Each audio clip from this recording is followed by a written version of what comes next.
Alright, let me see here. Hopefully everything looks good. Does it show it's live? I'm live or it shows I'm live. Cool.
Okay.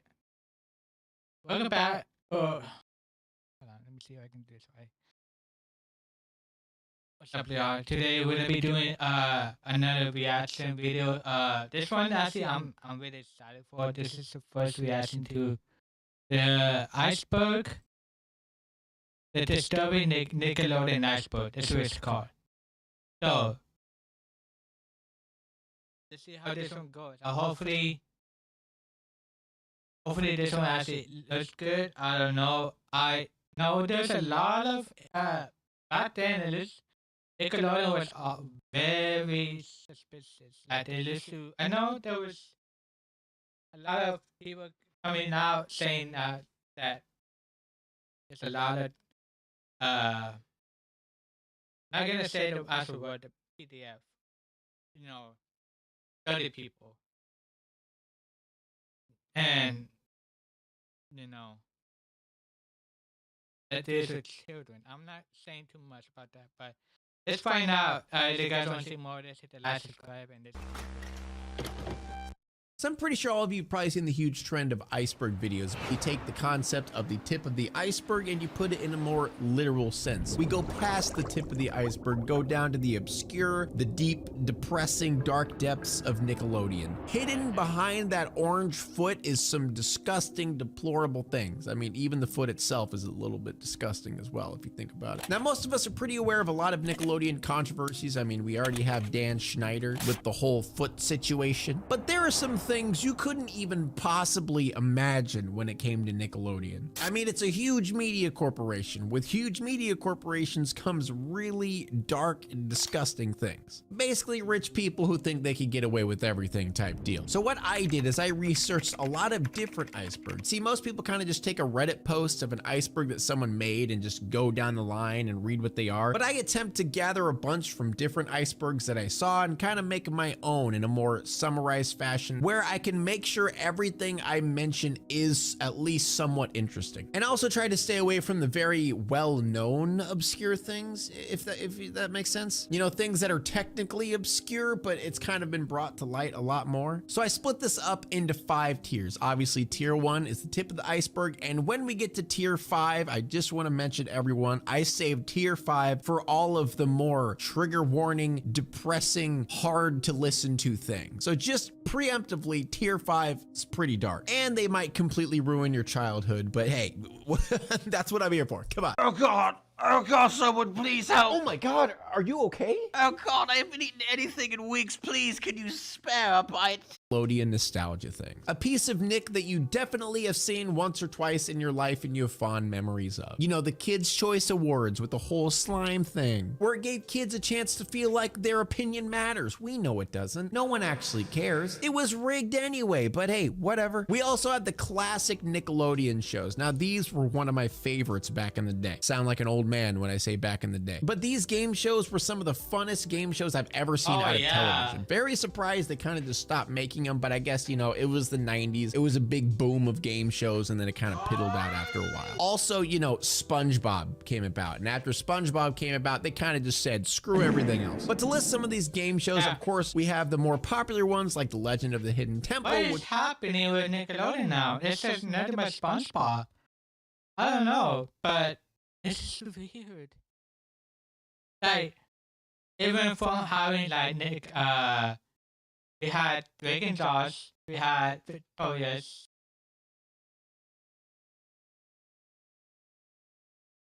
Forgot her name. Tiny Justice? VP Justice? Justice VP, something like that. And then we had iCarly.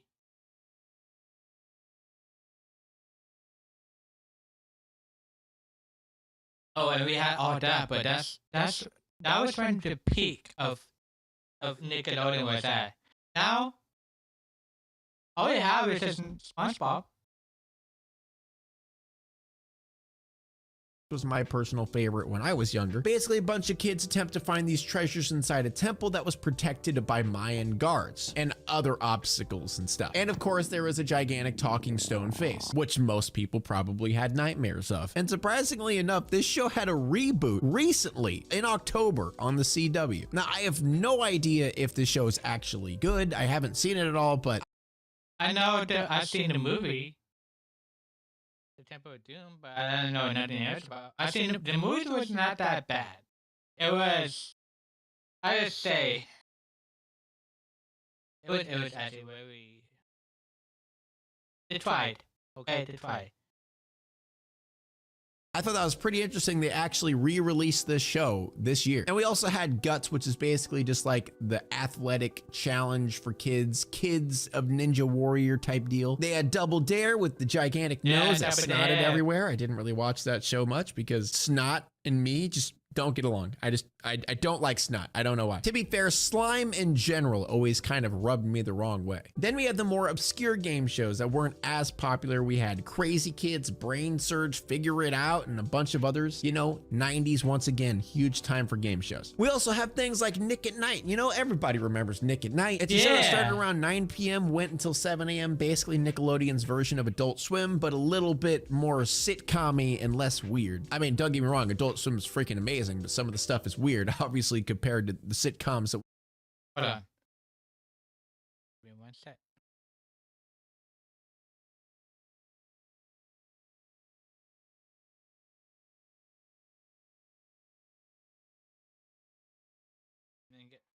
Hold on.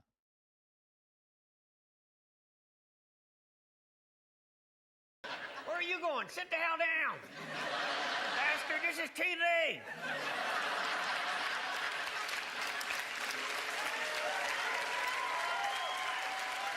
The hell? Think he's going to take a piss? Is he coming back? Okay. We'll wait. Right.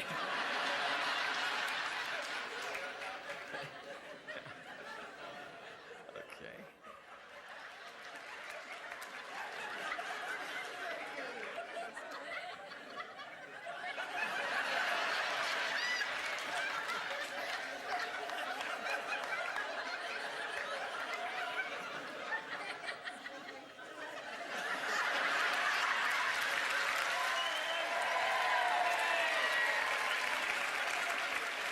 Welcome back, dumbass. Where are you going? Sit the hell down. Bastard, this is TV.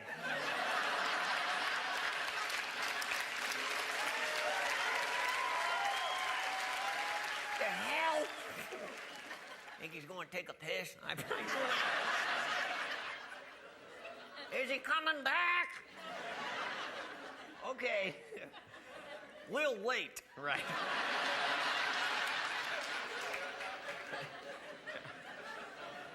Okay.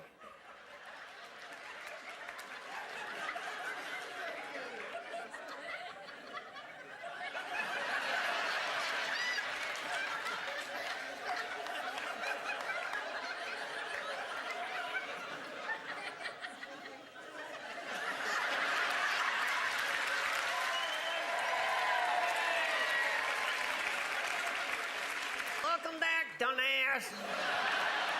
Where are you going? Sit the hell down. Bastard, this is TV.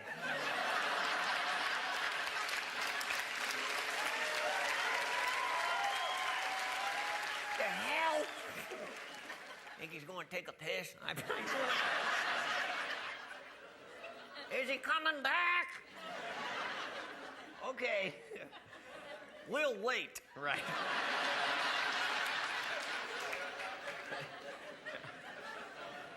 Okay.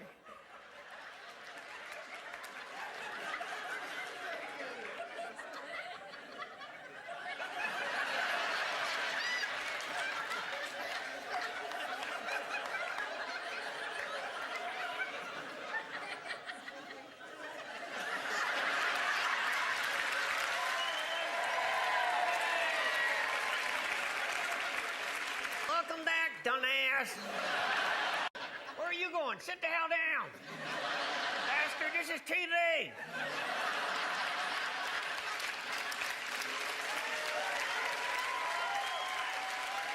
The hell? Think he's going to take a piss? Is he coming back? Okay. We'll wait. Right.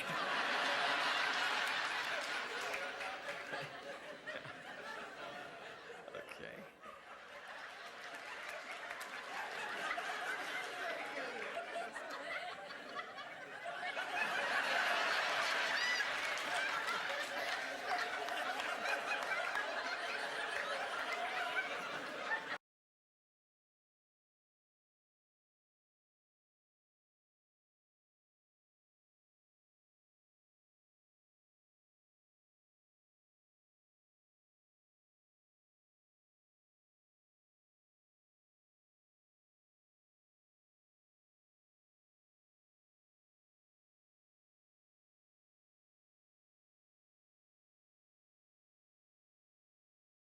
Alright, and here we go. You get like Full House from Nickelodeon. But you know, like I said, they had Full House, Cheers, Three's Company, and a bunch of other sitcom type shows. And I think they are still running to this day. I tried to look up some stuff and it seems like it's still going because when I researched it, Young Sheldon is apparently playing on Nick at Night. So that's interesting. And another fun tip of the iceberg we have is Worldwide Day of Play. Now, I don't know if you guys remember this. I remember this. You know, it's that day you come home ready to watch shows and boom, you got 3 hours of no shows and they say, hey, go outside. But for those who don't remember, basically it was Nickelodeon and all of its sisters channels just suspended programming for 3 hours on a specific day. That's You know, not just to bad. promote, hey, get out, work out, body positivity, be more active, blah, blah, blah. But let's be real, most children just ended up changing the channel. It's Nickelodeon's Worldwide Day of Play. We're getting out and getting active, and you should be too. We'll be back at 3. And the last thing we have is obviously just out of my ear. classic Nick shows like Doug, Cat Yeah. Dog, Angry Beavers, which is one of my favorites, Oh, Ren yeah. and Stimpy, Rocket Power, As Told by Ginger, Rocco's Modern Life, and so many more. Those people watching this video who are around my age would probably consider this to be the golden years of Nickelodeon because they had so many good shows. Now all Nickelodeon has is just SpongeBob, and that's it. Nick Yeah. has this huge problem where they don't let the potential of a show be fulfilled. They cancel it before they're able to flourish and get to the point where the show is very good. They had this weird anxiety, or I guess fear, that if a show isn't doing insane ratings, that it's never gonna catch back up. That's why so many of these amazing shows were completely canceled very quick. And now, like I said before, all we got is SpongeBob. Okay, let's dig a little deeper. Let's move Hold on, let me pull up my my Twitch.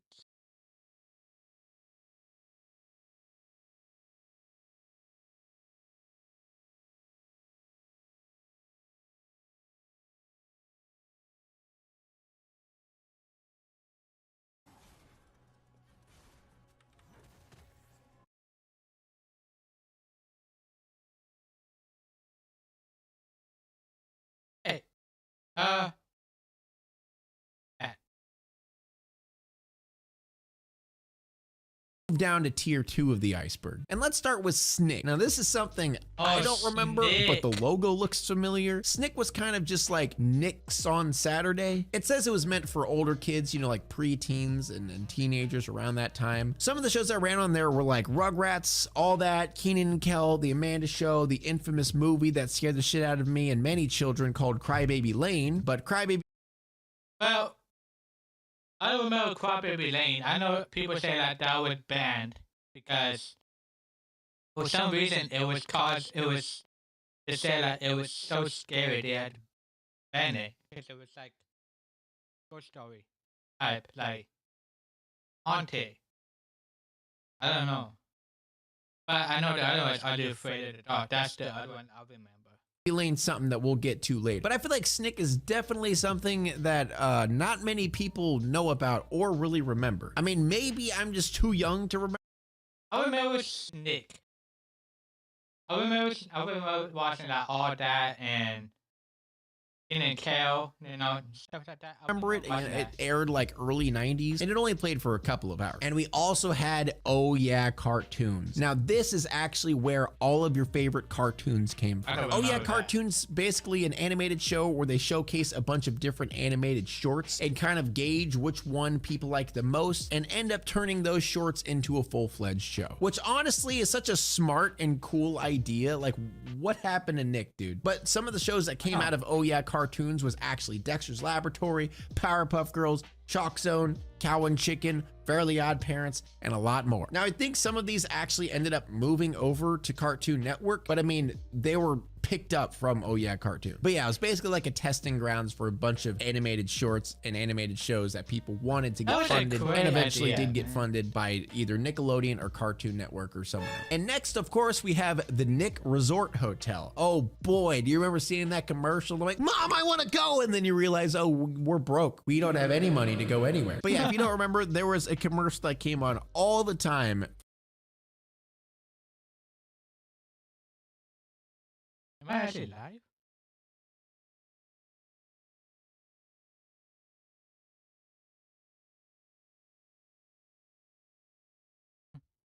Yes.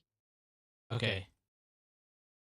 For Nick Resort and Nick Hotel in Orlando, Florida. And I don't know if it was just me, but I definitely wanted to go. Obviously I couldn't because I didn't have the money back then, but boy did I want to go. But how it all started is Holiday Inn was bought up by Nickelodeon and was like transferred into a Nick Resort Hotel. Basically it was trying to leech off the success of Disney, and you know, they didn't really get much results out of it. It didn't last long. The unfortunate location of this was across from Disneyland, and Orlando Studios, which is kind of what they were trying to boost here, was way down the road. And the big problem here is the cost of renting a room at the Nick Resort Hotel was way too freaking expensive for people to just go there and end up going to Disney World anyway. So a lot of times people didn't really end up going because to get your money's worth, you kind of had to stay around hotel grounds, because if you left, it's just like, what's the point of spending that extra money when I could just get a hotel like down the road that's way cheaper? Because let's be real, most people who go to Orlando, Florida aren't going for a resort hotel water park experience. They're probably going for Disney World, or they're going for Universal Studios. Also, another thing,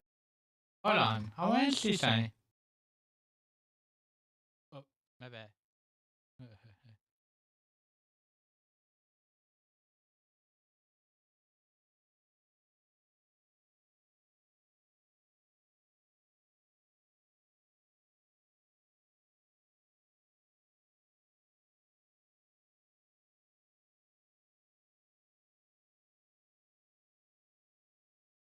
Oh, what? I keep pressing the wrong one. Okay, I'm going.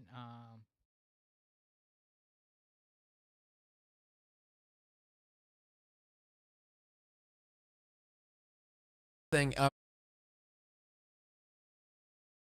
Okay, hold on.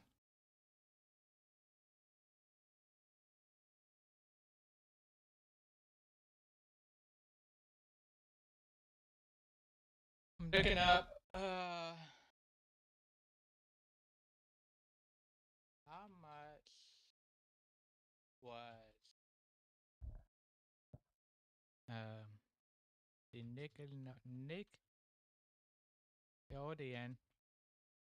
Hotel.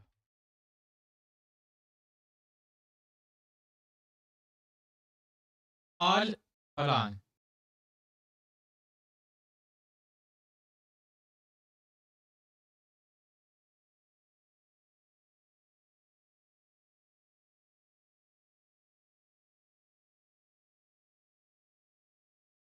Hold on.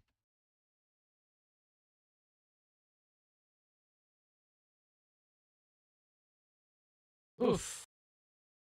So apparently, I'm gonna put this one up on screen. Hold on. So apparently, the Nickelodeon costs $420 per night or $550. Not crazy.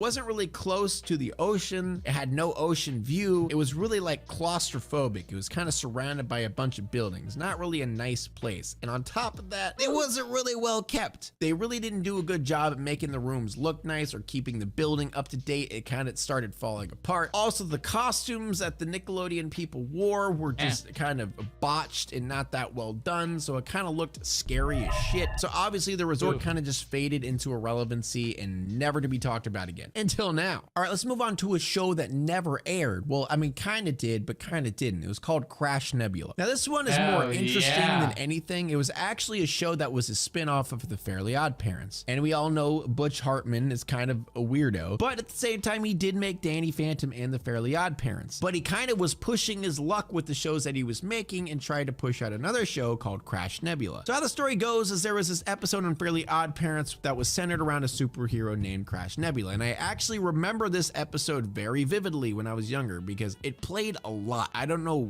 if it was like a certain promotion period, but it played a lot and I saw it a lot. But anyway, Tim explains the backstory behind the character Cosmo and Wanda. And even at the end of the episode, it has Cosmo literally saying, "Wow, that was cool. I wish I could have seen that." And even Wanda saying, "I'm sure they will run it again." Really leaving a cliffhanger and pushing that, hey, this is a show. It's going to come out soon. So Butch Hartman literally made a whole episode of The Fairly Odd Parents dedicated to promoting this show that was canceled before it even aired. The show is supposed to be the backstory of Crash Nebula as a teenager. And the show just wasn't good. It kind of just felt like a parody off of The Fairly Odd Parents or Danny Phantom. It felt really lazy. And honestly, I feel like Butch was kind of overreaching when it came to shows for Nick. I mean, hell, Nickelodeon cancels the best shows on their platform for basically nothing. So I'm sure it just didn't fit the bill for what Nick wanted and ended up just falling into irrelevancy. Next, we have Cartoon Lost and Found with Adam West, another show that was kind of canceled before it was ever released. Now, since we're going to be talking about things like lost media or other things that are kind of hidden and forgotten about, this is kind of what this show was based around. Nickelodeon made a show about finding lost animation. Cartoon Lost and Found was a late-night television special that was dedicated to finding the old cartoons that have been lost and forgotten and bringing them to the forefront with the charismatic Adam West as the host. There's actually a full pilot episode on YouTube that you could find right now and watch it if you wanted to. And honestly, it looks like a very interesting idea for a show. I know they were trying to appeal to like older audiences, you know, that want to look back at nostalgic cartoons that they used to watch when they were younger. But even if you're not an old person, I feel like the show would have been pretty interesting. But unfortunately, it was never picked up by any of the studios and it was, again,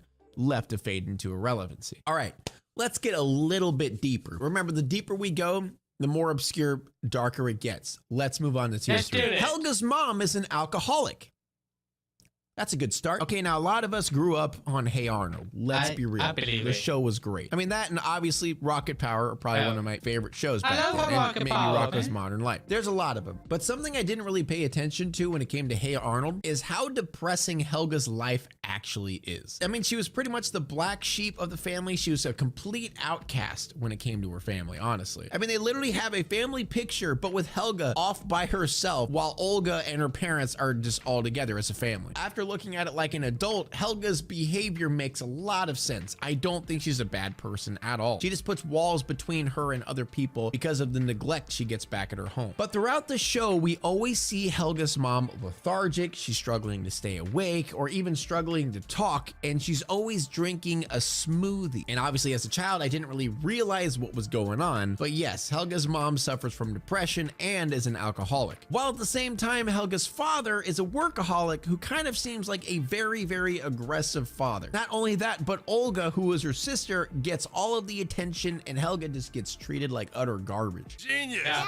who's gonna take me to preschool? Eh? Oh, yeah, sure. Come on, play us another one, Olga. Helga's father constantly compares her to Olga and man, I sometimes forgot. even calls Helga Olga. I never actually realized how deep and depressing this got, but this is something a lot of people can relate to with negligent parents. It just begs the question, what was going on behind the times that we're not seeing Helga on screen at home? Like, her life's pretty bad. Which leads me to my next topic, the Patakis. Yes, there was going to be a spin-off show of Hey Arnold Patakis? called The Patakis. Craig Bartlett wrote a script in 2000 for a spin-off show with Helga as the main focus of the show, but it was canceled because it was too dark. The only information we've ever gotten on the show was with the interview of Craig Bartlett. Apparently all the cast members in Hey Arnold would have been there in The Patakis except Arnold. Kind of like a Rugrats all grown up situation. But as for Arnold, he ended up moving away, and this is where it gets really sad. Helga, who is 15 in the show, is still crazy obsessed with Arnold. Apparently in the show it's implied that they dated for a while, went through tough times, ended up breaking it off, but Helga obviously still loves him. Helga writes a letter to Arnold every night, takes it to the post office, decides not to send it, brings it back home and puts it in. It was obsessed with Arnold, man, big time. That was a little creepy for one point. I mean, but then again, she probably had like depression and all that, so she just created her own life. It was Organized weird. binder, similar to that of, you could compare it to the shrine that she made of Arnold in the original show. But she's an awkward teen who still deals with the same situation of her parents. She still has the whole pigtails and unibrow situation, and she hides under her baseball cap everywhere she goes. And as for Olga, she actually went to college like her parents wanted her to, but then she decided she wanted to pursue theater, but her parents obviously were not happy about that. They get into altercations with Olga. Olga ends up losing favor with her parents, and Helga is still going on in her life very lonely. Honestly, not a terrible premise for a show. I would be kind of interested in watching it. And apparently there are some petitions out there that were made on the internet of people begging any streaming company like Netflix or Hulu or someone to pick up this show and make it into a full thing, which honestly would be pretty cool. I'm always down for more Hey Arnold lore. There's even fan animations on YouTube of the Pataki show that people kind of took an interpretation of what they heard on the internet from that Craig Bartlett interview and put it into something. Kurt Cobain's Ren and Stimpy song. Now this one is more funny than depressing or dark, but it's definitely obscure. It's not even confirmed that this is actually true because there's been no recordings ever found. And I did try to make this full list with everything completely confirmed, so you know you don't have those like, oh, maybe or maybe not situations. But this one is just very interesting, and we even have one of the producers of Ren and Stimpy literally saying that it was Kurt Cobain. So apparently how the story goes is Kurt Cobain goes up to the animation studio responsible for making Ren and Stimpy, says, hey, I want to make a song for this show, which is just a hilarious image to think of Kurt Cobain just bursting through the doors of an animation studio being like, hey, I'm making a song, you're all gonna deal with it. And supposedly the executives actually hated the song that Kurt Cobain made, and John Kay, who is someone we're gonna get to later, did not like Kurt Cobain's arrogance. So they ended up throwing him out, trashing the track, and never been heard of again. And I like to think that Kurt Cobain actually just trolled them, because I feel like that's kind of in his character to do. He goes in there, makes a crappy ass song, they all get pissed off because he's egotistical and then kick him out. Either way, it would be hilarious. And there is no raw evidence or concrete evidence of the situation except a recording that is kind of just speculation, I guess. Stimpy's voice actor, Billy West, was the one who mentioned it on the Nerdist podcast. One day the scraggly kid comes in and said he wanted to write a song for Ren and Stimpy, and they said, yeah, that's great, and they threw it in the wastebasket. And it was Kurt Cobain. Oh, shit! Oh, man.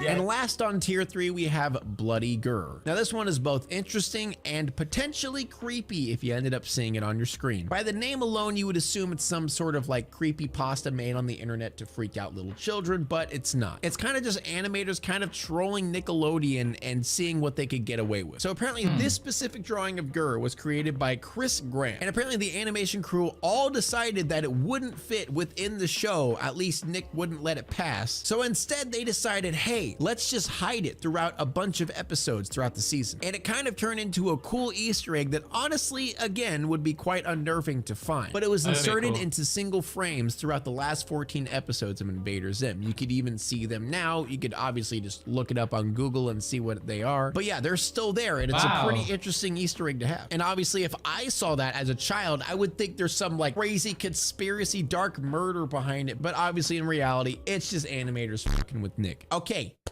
a little bit deeper.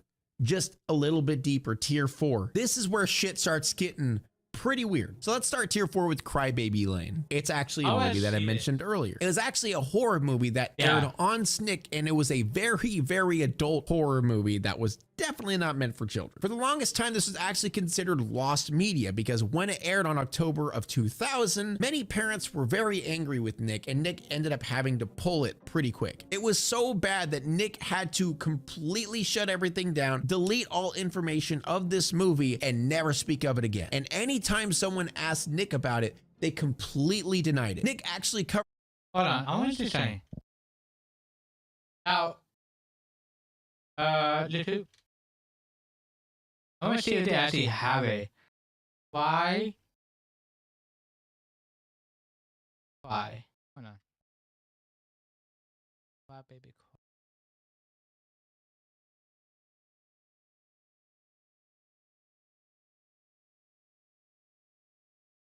Is it?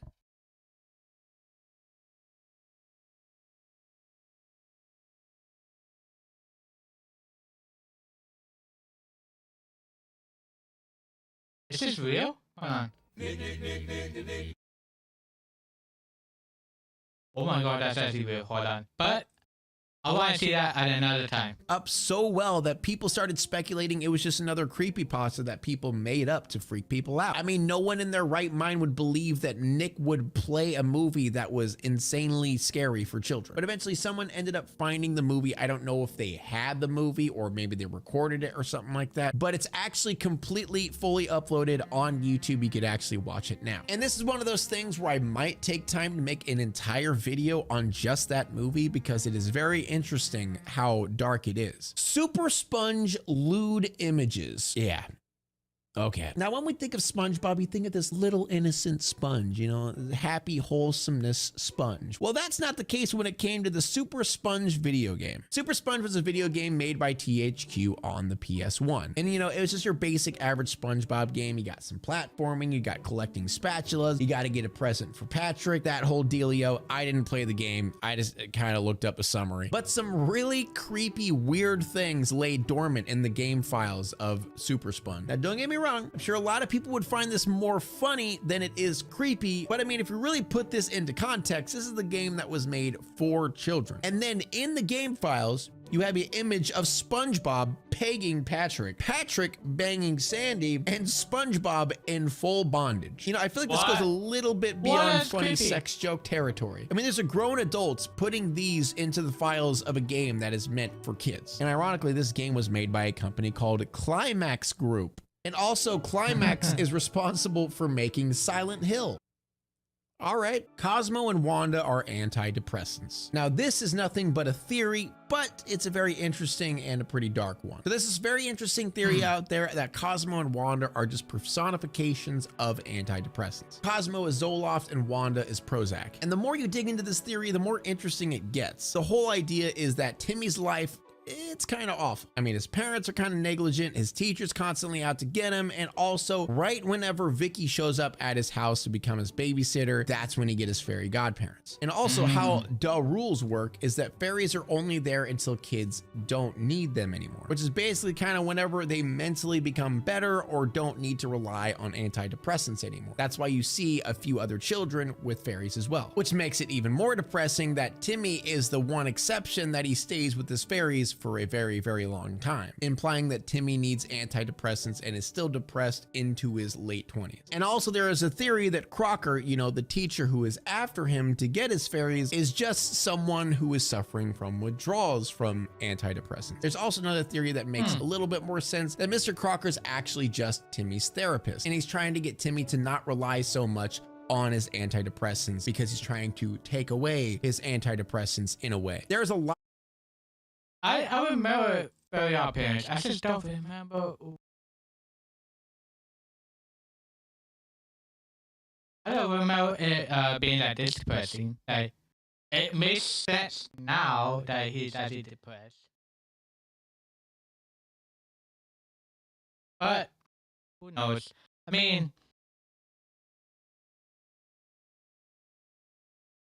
it's understandable. I mean, I don't know what is the Information out there what are the peers actually mean. about this theory, and the more you learn about it, the more the lines kind of connect. But again, it is just a theory. Banned episodes. Now this is kind of an open-ended one. This is something you guys could go look for yourselves if you wanted to, because there is a slew of banned episodes when it comes to Nickelodeon, but I'm going to kind of go over the more risque ones. One of the more known banned episodes is Rocko's Modern Life, which is one of my favorite shows. And the episode is called Leapfrog, an episode that was just so loaded with sexual things. So Bev Bighead, the wife of Mr. Bighead, gets very lonely. So she ends up literally abusing Rocko's kindness and pushes herself onto him. There's one point where she basically drugs him. There's one point she shows him her entire naked body. And also she even puts Rocko's naked body into her mouth. Oh yeah, and to make matters worse, whenever her husband comes over and she kisses Rocko in front of her husband, instead of the husband getting angry at the situation, he just calls her ugly. You saw my wife in her bathrobe? Isn't it awful? Yeah, if you watch the episode now, it is pretty hard to watch. There's some gruesome parts, a lot of weird, like sexually forcing parts that makes you just feel very uncomfortable. I could definitely see why this one was banned. There is also this lesser known one on a show that was ironically called You Can't Do That on Television. This show was kind of just like a skit show, and there was one skit where they covered adoption and made a joke about a senator adopting a kid for child labor. I mean, this show was aired in the 80s, but making jokes about adopting kids to use as basically slave labor for you, it's a bit risky. And a lot of people who were adopted or were trying to get adopted were very, very offended by this episode. And the people on the episode were basically just like, oh, we kind of just were ignorant to adoption and how it worked or how sensitive it was. And obviously the episode got shut down pretty quick. And then we also have the Ren and Stimpy banned episode. I feel like this one's a little bit more known too. And this episode, Ren and Stimpy gets a very abusive owner, and on the specific scene, Ren kind of beats the shit out of the owner with an oar, and it's pretty graphic for a kid's show. Not only that, but there was a lot of references to tobacco and alcohol, and John K believes this is one of the reasons why him and his team got fired, but we are about to find out in tier 5 why he got fired. And one more thing before we get to tier 5, the Angry Beavers lost final episode. The Angry Beavers, again, I keep mentioning this, definitely one of my favorite shows when I was a kid. They actually had a final episode because Nickelodeon was canceling them, and the final episode never got aired because Nickelodeon was basically mad at them for becoming too meta. Basically, the show was surrounded in fourth wall breaks. Even both characters talked to each other as if they were voice actors, and they made a bunch of jokes on Nick's expense. They kind of laughed at Nick, told him how unfair it was they're getting canceled, and talked about cancellation and, you know, just making fun of big media corporations and saying how unfair it is. There's actually a full audio clip of this episode on YouTube that you could possibly find if you search for it. They never made any panels for it or animation for it, but the voice actors did record their lines for this, so you could definitely find it on YouTube. A very interesting listen, I will admit. I kind of wish they made the episode, I'll be honest. And now, ladies and gentlemen, we are moving on to tier 5, and like I mentioned, I saved all of the triggering,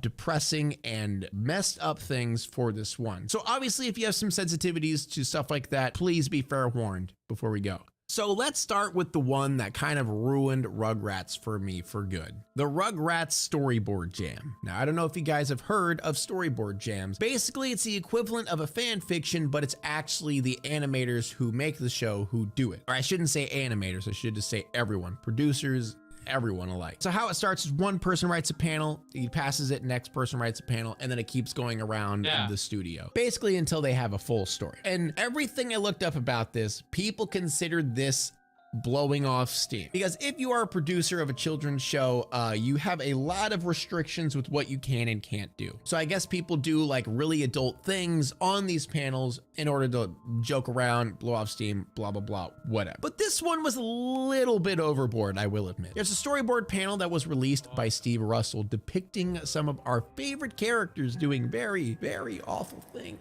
So the story starts out with Angelica yelling at Tommy to get her a drink. So Tommy gets her a drink, but he fills it up with Drano and dog food in order to poison Angelica and kill her. Oh boy, that's a good start, and it only gets worse. Then Dee Dee yells at Tommy, and then Stu proceeds to grab Dee Dee's face, throw her to the ground, and proceed to call her a stupid bitch. So we got potential poisoning and domestic violence right off the bat. And then he tells Tommy to give tribute to the alpha male. And then he threatens Tommy that he will kick his ass, and then Tommy starts convulsing on the floor. Oh my God. I don't understand. And this is where it starts getting really bad. So we see Angelica start thirsting over Stu, saying that he is so forceful and that she loves him. Then Stu says, "That's right, my little C word. One day you will be daddy's little girl." Oh boy. So that's the only visual panel we have. And boy golly, I am so glad that's the only one we have, because this next one is rough. This next one was actually quoted by Steve Russell himself, who partook in this storyboard jam. So the next scene was a close-up of Stu's crotch. Then it shows his well-rounded balls with a tiny cock dangling from above. I'm just reading what it says. Okay, that ain't me. That's all. I'm just reading it. And later, Angelica was stroking Stu's testicles, followed by a bunch of incest sex scenes. Oh boy. Aren't you guys glad there isn't a second panel? But eventually this was confiscated by how obscene it got. But it just begs the question, what stuff hasn't been found? These storyboard jams probably happen all the time. What deplorable stuff is actually out there that we don't know about? All right, so let's move on. It doesn't get any better. I'm just warning you. So let's start with John K. and the Creep Club. So there is this notorious Nickelodeon club that people collectively made on the... So I know, here we go. Here we go. This is where it's about to get good. So I know from the documentary on HBO Max, or now it's called Max, that apparently this guy. Hold on. Let me put on the yeah. Okay. So. Where is that? Yeah. Okay.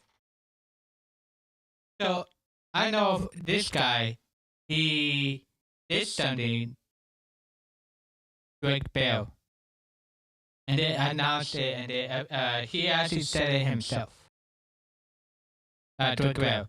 I don't know about him or this one. But I know this guy, Jason. I know he did like when we had like AOL or we had chat talking. He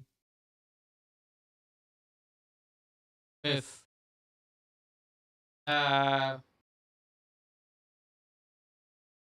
inappropriate things to.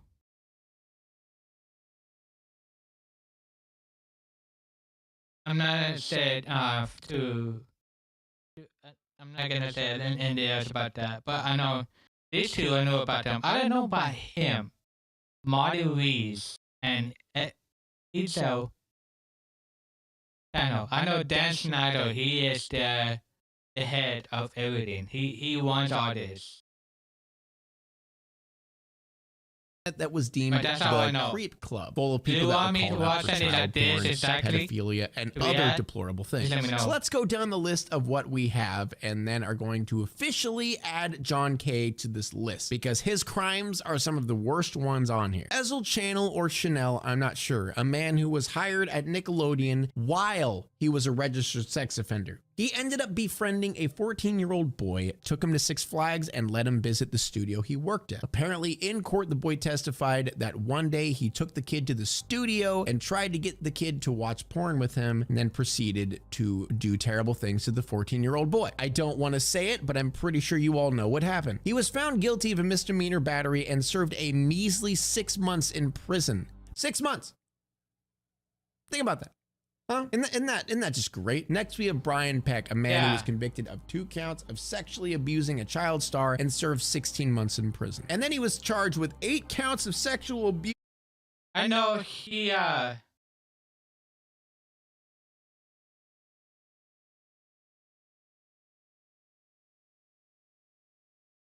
prison. 6 months. Think about that. Huh? Isn't that just great? Next, we have Brian. I know his name on the that show. It was the Pickle Boy. That was his name. Yeah. Peck, a man who was convicted of 2 counts of sexually abusing a child star and served 16 months in prison. And then he was charged with 8 counts of sexual abuse with controlled substances. And the worst part about this is the fact that he was only banned from direct working with children. So that means he is allowed to work on shows with underage children as long as he's not working directly with them. I don't understand this world, man. I don't get it. Next, we have John M. I know. I remember when I saw the show, the documentary on HBO Max. I remember that it was Brian that he used to take kids to his house to have parties, right? To celebrate. I don't know for the shows that they made, and he had I know he had what do they call them? People, I don't know what they call the correct term, but he had like a buddy or like how Pow, I think that's what it's called, to what's his name? The one that is a serial killer, the bad guy that dressed up as a clown. I forgot his name, but he had.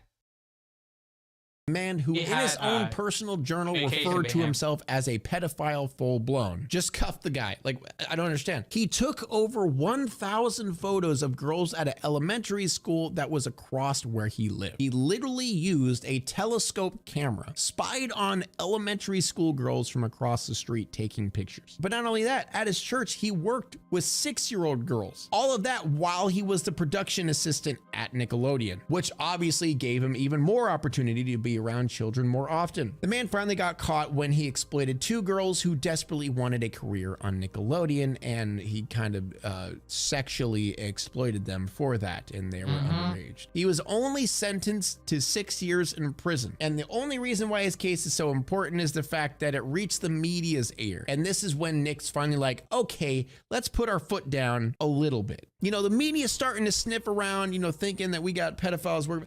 Let's just put our foot down a little bit. And the most recent case was actually a man named Marin Weiss, who was arrested and charged with 8 felonies from alleged abuse of a boy. And right now he's being held at an $800,000 bail. There's also Jason James Murphy, who actually changed his name after he was convicted. Okay, how is it that all of this happening? Nobody's doing nothing about it. Like, how are they actually able to like allow these people to actually work at Nickelodeon? How? Like, are there any background checks at that time?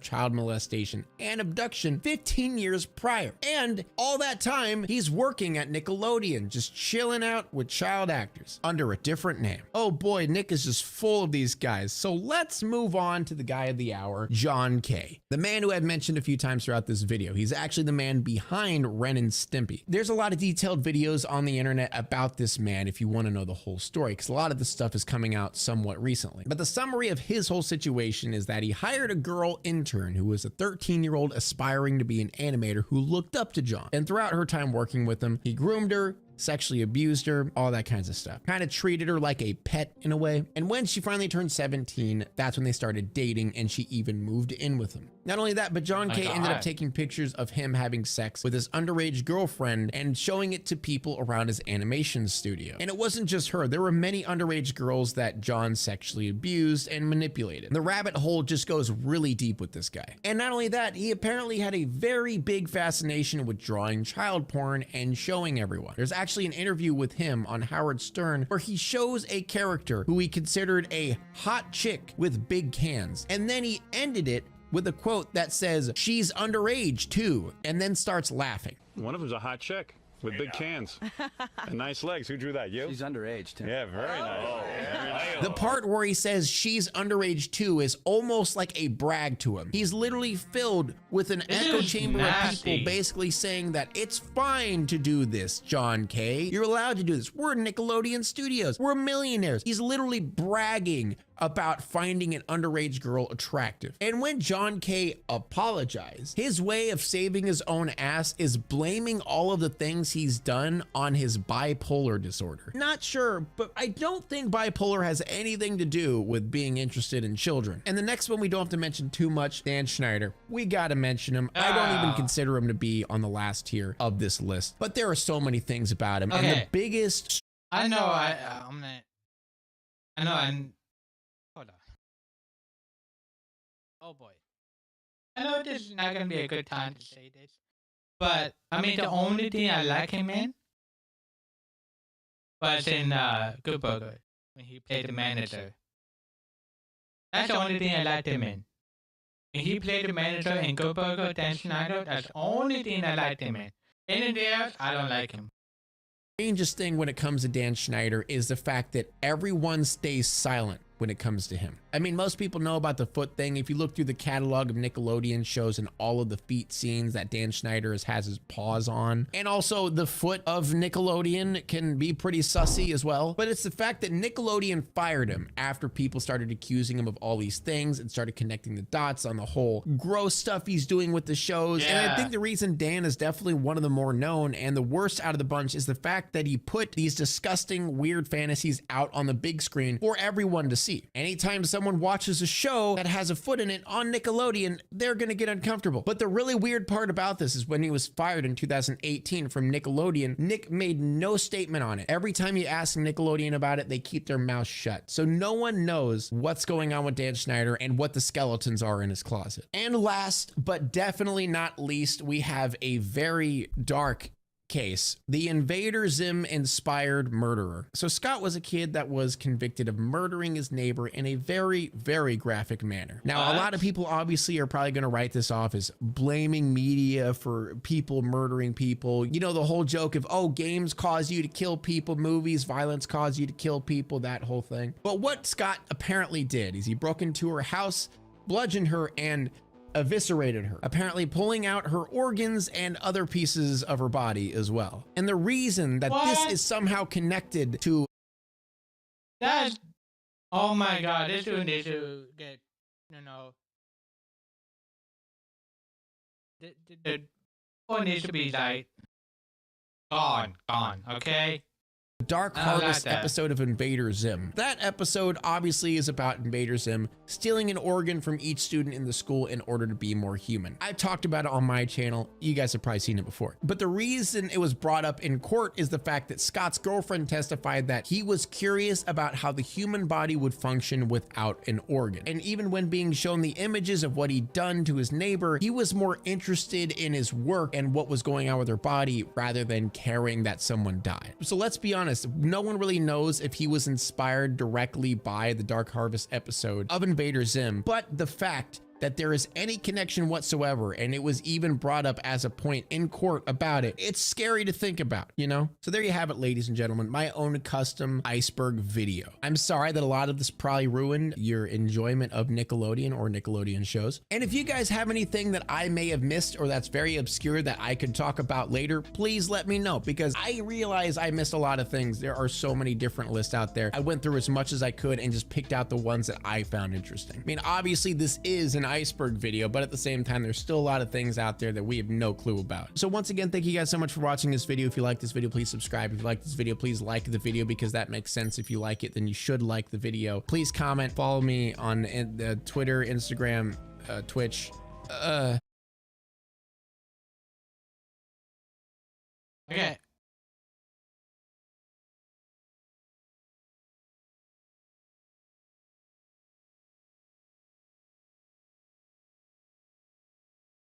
Okay, I want to say thanks you guys so much.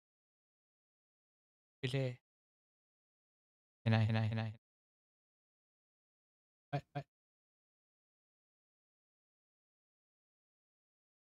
Okay.